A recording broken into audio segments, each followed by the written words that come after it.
प्रभु तोए मुके चुना ले, तोए मुके चुना ले। दुनिया मुके हासिल प्रभु तोए मुके चुना ले, तोए मुके चुना ले।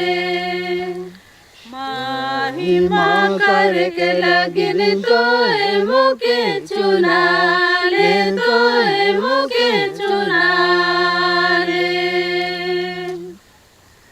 महिमा करके लगिन तोए मुके चुना ले, तोए मुके चुना ले।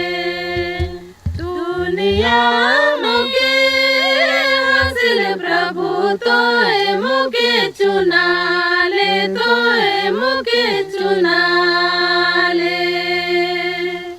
अरे भला दुनिया मुके हासिल प्रभु तोए मुके चुना ले, तोए मुके चुना ले। वचन पढ़ के लगिन तोए मुके चुना ले, तोए मुके चुना ले। वचन पढ़ के लगिन तोए मुके चुना ले, तोए मुके चुना ले। अरे भला दुनिया मुके हासिल प्रभु तोए मुके चुना ले, तोए मुके चुना ले। अरे भला दुनिया मुके हासिल प्रभु तोए मुके चुना ले, तोए मुके चुना ले। बिनती करके लगिन तोए मुके चुना ले, तोए मुके चुना ले। बिनती करके लगिन तोए मुके चुना ले, तोए मुके चुना ले। अरे भला दुनिया मुके हासिल प्रभु तोए मुके चुना ले, तोए मुके चुना ले। भला दुनिया मुके हासिल प्रभु तोए मुके चुना ले, तोए मुके चुना ले। रोगी सेवा करके लगिन तोए मुके चुना ले, तोए मुके चुना ले।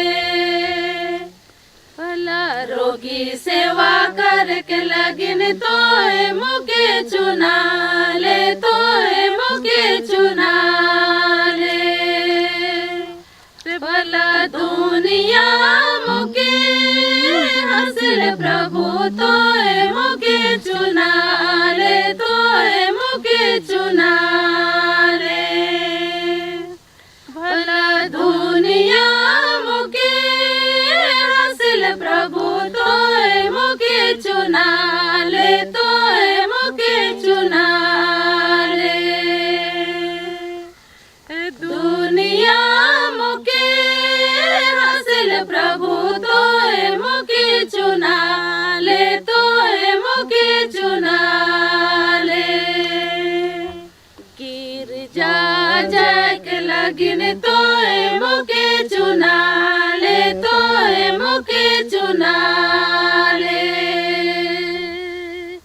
गिरजा जाके लगिन तोए मुके चुना ले, तोए मुके चुना ले। अरे भला दुनिया मुके हासिल प्रभु तोए मुके चुना ले, तोए मुके चुना ले। रे भला दुनिया